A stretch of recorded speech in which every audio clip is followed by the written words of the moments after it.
चहाचा एक घोट, बिस्किटाचा एक घास आणि आयुष्याला करू त्याला सुरुवात.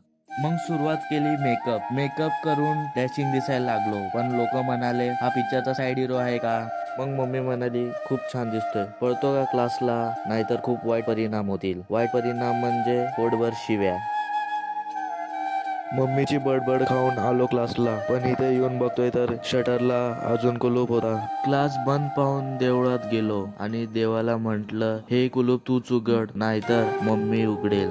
मंदिरात बेल वाजवली आणि देवाने सांगितलं जा, क्लास उघडलाय. परत आलो तर खरंच उघडलेला होता. क्लासमध्ये गेलो आणि मी आणि माझा मित्र एकटेच, बाकी सगळे कुठे गायब झाले. सर आले आणि क्लास सुरू झाला, पण मनात एकच विचार आला, आता कसा काढणार हा वेळ. क्लास संपला आणि मित्रांसोबत लॅब मध्ये गेलो, पण तिथे विज्ञान सोडून आम्ही फक्त हसत होतो. घरची वाट धरली आणि विचार केला आता घरी जाऊन आराम करेन. घरी आलो आणि मित्राचा फोन आला, चल माझ्यासोबत जरा बँकेत क्लासेस आहे. मग बँकेत पोहोचलो आणि मित्र म्हणतो आता 2 मिनिटाचं काम आहे. मी म्हंटल 2 मिनिट म्हणजे इथे 2 तास होणार. मग गेलो फरसाणवाल्याकडे आणि त्याने पॅकिंग करायला इतका वेळ घेतला की वाटलं इथेच टेबल टाकून खाऊ का.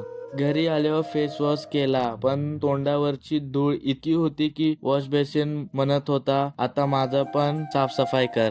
नंतर भरपेट जेवलो आणि म्हणलं आता जेवणाचं वजन कमी करायला जरा जिमला जाऊ. मग काय, आज ट्रेनरने असा वर्कआउट दिला की वाटलं हे वर्कआउट आहे की शिक्षा. अरे हो, अजून एक, जर तुम्ही अजून सबस्क्राईब केलं नसेल तर लगेच करा हा. चला मी कार्डिओ, तो तुम्ही एन्जॉय करा, मी घाम गाळतो. Bye bye.